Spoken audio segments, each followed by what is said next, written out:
Now, normally with talks like this, as a speaker, I would introduce myself right now. And I was thinking about doing this introduction and how we introduce ourselves normally to other people.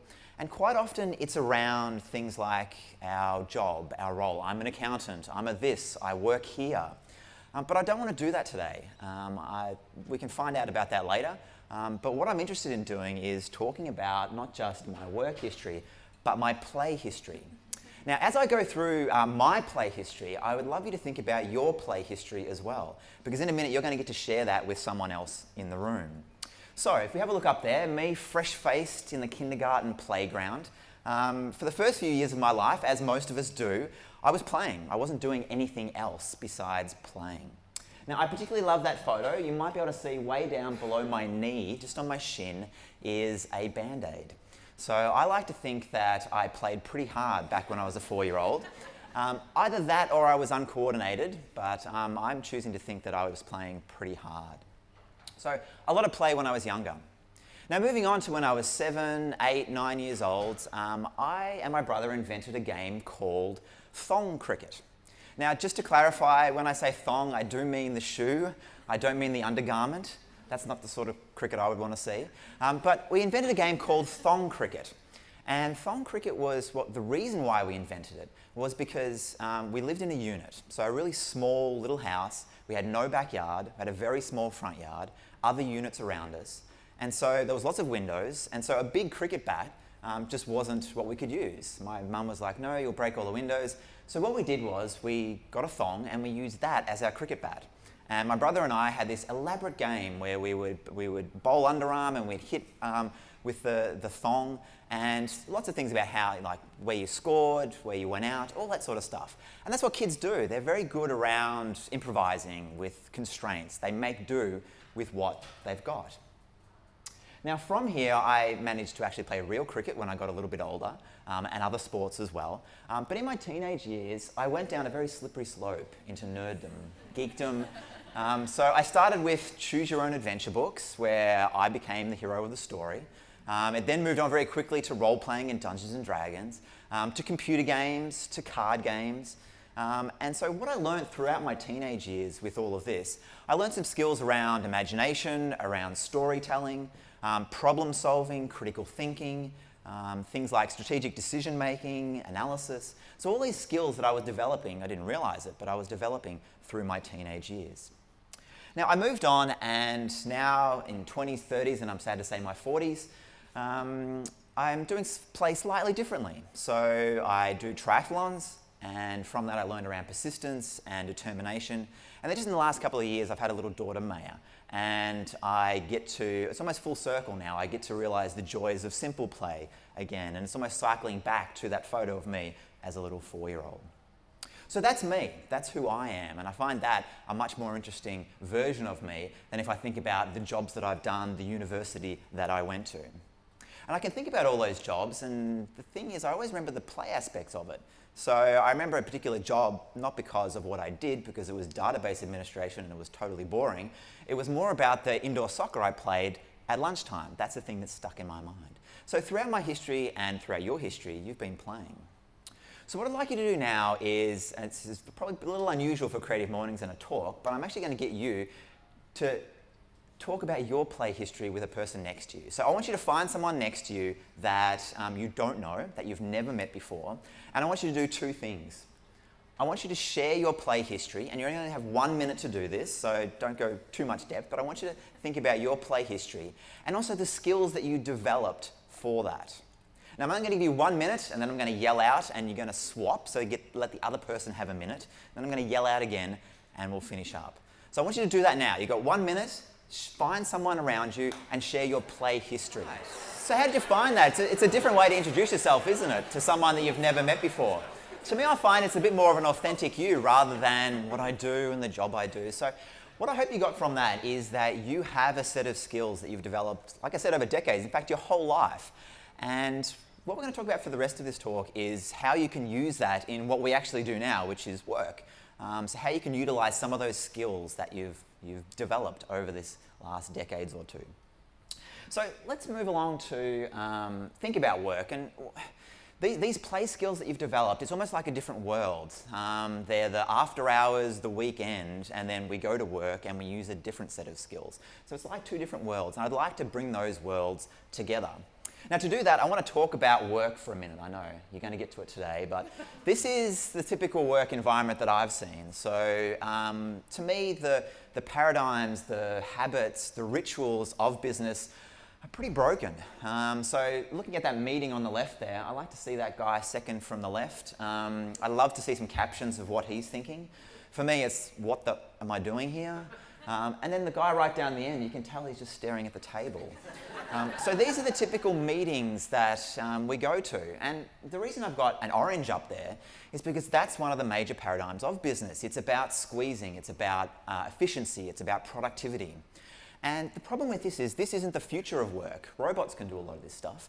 They can squeeze probably harder than we can. So the idea is this isn't the future. It's something that's served us well in the past in commerce, but it's not something that we want to be doing. Or it's not the services, it's not the products, it's not the innovation, it's not the creativity that we need for the future of business. So I want to show you how play can provide that and how play can change those dynamics to make the workplace not only better, but more effective. All right. To do that, I want to look at typically what play is in work at the moment. Now, it's interesting coming here to the Commons and I see the arcade games and there's actually table tennis tables hiding up the back there. This is typically what play looks like at work. So it's something that we go and do. It's the billiards table, it's the table tennis table, it's the team building go-kart activity, or maybe we go and make sushi or something. So these all have a place, but you can sort of tell by the way I'm talking about it, I'm not a huge fan. They have some benefits. We go off and we do play and we go back to work and there's some sort of transfer of well-being, happiness, and the theory is we do our work better. And I think there's something to that. But it's a really hard ROI to prove. We go off, we do this, we come back. They have their place, but I think there's a better way that we can integrate play into work. Now, the easy way to spot these things is when we say, oh, that was fun, but we better get back to work. It's very separated from what we do at work. So play is this activity at work, it's separate, and there's no real purpose to it except fun that then transfers back to our work. So what I want to suggest to you is it's not about bringing play to work, but it's about bringing playfulness to your job. And so what do I mean by that? I mean, instead of doing an activity, it's more around an attitude. So it's a way of thinking, being playful. It's a mode of thinking that we can dive into that can help us with work rather than something that we do separately. So it's integrated into how we work, not going off to go go-karting or do something like that. And it's not that there's no purpose to it, but let's slightly corrupt play and make it for purpose with work. So I'm going to talk about some examples of playfulness in work. In fact, the rest of the talk is just going through some examples of playful companies that I've seen and how they've integrated playfulness into their work and been better for it. So on the left there is Pixar. So Pixar, their work environment, they work in huts. It's actually pretty similar to these containers. So it's not that they go off and they work in the hut, it's just how they work. That's their cubicle. They go in, they work in a hut. Playfulness is just built in to their work environment. Now the one on the right there is one that's near and dear to my heart. It's a thing called Lego Serious Play, and that's what I do here in Melbourne. So what it is it's going into a meeting, it's having a pile of Lego, and it's asking all the questions that you would normally ask in a meeting, but instead of the typical answers that we get, we actually build those answers in Lego. We use metaphor, we use storytelling, and from that we think differently, we communicate differently, and we get different results. Again, it's just what we normally would be doing, but we're doing it in a playful way. Other fields as well, you probably know about lean startup. So this loop of building, measuring, learning from that, doing that loop again and again, minimum viable products. There's a very playful element to that. It's about risk-taking play. It's about exploratory playfulness. Now there's some fields that do this really well, and a lot of the tools that they use are very playful. So I work a little bit with service design people, customer and user experience, around design thinking, and a lot of the tools that they use are very playful. So things like prototyping, using paper prototypes, using craft, that's a playful way to do their work. They do things like customer journey mapping, so they start to use narrative and story playfulness. Even the question, how might we, that they ask quite a lot, is a way around imagination playfulness. So they use a lot of these types of tools to make their work more playful. You could do all the things that they do and just do it at a computer and do it fairly boringly, but they enliven it through play. Now I want to give you some specific examples. I want to take you through companies that I've worked with that are more playful. And I was thinking, who are they? Who are the really playful ones? And I've chosen 2 global brands and 2 very local brands just to show you that it's not about the big boys doing it, but we can do it here in our little companies as well. Before I do that, I love to always put in a quote from someone from IDEO. It makes me feel better, makes me feel smarter, just by association. So Tim Brown talks about playfulness as a way of doing work. So he says that it helps us to get better creative solutions and to do our jobs better. So playfulness helps us to do our jobs better. Now, if you're super into TED Talks, this guy, Steve Johnson, look up his TED Talk. Fantastic talk around how the modern computer was invented. So he goes through, it's not the last 50 years, it's not the last 100 years, it actually goes back to caveman times and playfulness. And that's how the modern computer was invented. I won't ruin the TED Talk, but go and have a look at it. And his quote around is, the playful state of mind is fundamentally exploratory. It's about seeking out new possibilities. That's what playfulness in our work can do for us.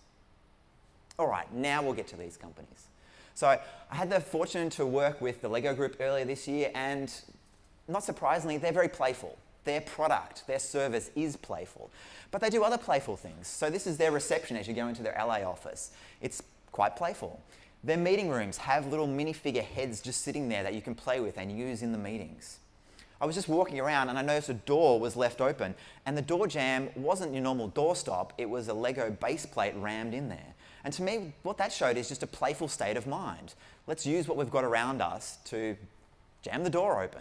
So all these little things just make playfulness and the type of work that they're doing, it's just a part of who they are. Now Google as well, I fortunately got to work with them late last year. Now they're really good at the billiard table, they're really good at the climbing wall, all those things that I've talked about that I think are okay, but they go a step further. And that photo down below, that's their Sydney offices. So you go up the lift and you come out into a train car. So it's just the foyer of their lifts, and they've made it into a train car. Again, it's not going off and doing something, it's just playfully built into their environment. I sat down, I waited for my meeting with them, and I noticed some people coming in there who worked at Google, and they just grabbed their, there was a skateboard, there was a scooter just sitting there for them to use. They grabbed that, they zoomed off to their meeting. It wasn't about going and doing something, it was just a playful way to get around. All right, so they're 2 of the bigger companies, but I want to talk about 2 smaller ones as well here in Melbourne, because it's not all about big global brands and let's spend a lot of money and make our environment super nice. A company called Digital Affair. So I got to work with them a couple of years ago, and the owner, Tim Mundy, is probably one of the most playful people that I've met. And it's not that he jokes around and he's that playful to talk with, but he's just open to lots of different things. So his team, they often have sports in the background. There's a lot of guys there, they have sports, they're really into esports, and he's just open to a lot of different playful ways to work. So that's just a choice that he's made about his work, and he gets the benefits from that. He does employer branding. I mean, that doesn't sound particularly sexy, but through playfulness, he makes it a whole lot better. And I've got to work with a local council here in Melbourne. I won't tell you which one, but you could probably tell from that logo. But there's a lady called Joelle, and she came to work with me for 3 days, learning Lego Serious Play and how to be more playful at work. And what she did was she went back and she got a pile of Lego. This is at her council offices. She got a team, she got a pile of Lego, and she went to the most obvious office she could find. So right in the middle of the office, glass walls, everyone could see her. And she had a couple of hour meeting using Lego with her team. Everyone could see it. This is a very conservative local council. And she had lots of looks. She had lots of people saying, why are we paying people to play with Lego? And so what she did, she pushed back and said, this is the new way to work. This is the benefits that we can get from being a more playful, creative organisation.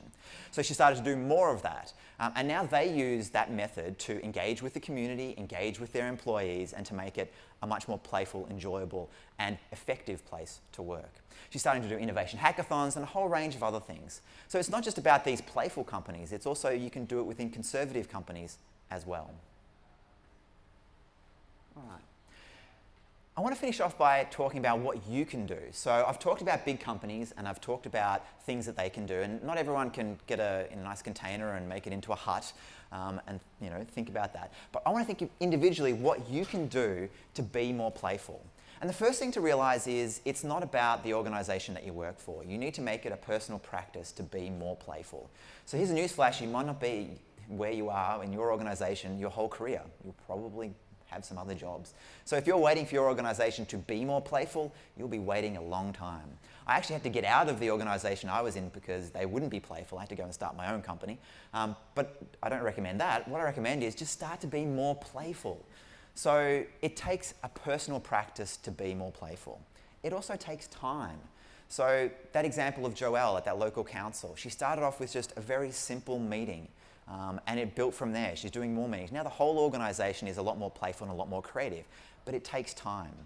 The chances of, being more playful, trying things out, failing, trying again, and that playful attitude, it just generally takes more time. And I think this is the number one thing why it hasn't happened in business, because being playful isn't efficient. But in the short term it isn't. But in the long term you get these wonderful benefits of new ideas, new products, new services. So that's the second thing. The third thing you need to do is you need to be vulnerable and you need to be open when you play. And this again, going back to Joelle, she chose deliberately that office to make sure that she could be vulnerable and everyone could see that. You're going to cop it when you're playful. Like, I've had so many people come up to me and say, why are you using Lego? I've had plenty of looks. And I mean, even to the point of me sharing that I'm a giant nerd and used to do Dungeons and Dragons. I mean, you just have to own it. You have to own who you are, and hopefully that's being a bit more playful as well. So they're all sort of mindset things that you can do. So you can, to be more playful, you need to make it a personal practice, give yourself more time, and be vulnerable and be open. But I want to give you one really practical tip that you can do. And you can do this pretty much today. Go to Big W, go to Target, and get yourself a pile of Lego. And it doesn't have to be as big as that. You don't need a big pile of Lego. You can spend $5 and get a little kit. The reason why I say to do that is have it on your desk. And when you start to have a problem that you can't solve, just get it out and play with it. Lego is fantastic because you can build it literally. You can prototype things with it. But you can also use it metaphorically like I do through concepts and ideas. So just have it there. It's just a conversation starter as well. It just shows that play is just built into Lego. So my advice is just have a pile of Lego sitting there and see what happens over the next weeks and months. And hopefully it'll start to help you be a little more playful and tap into some of those skills that you shared before.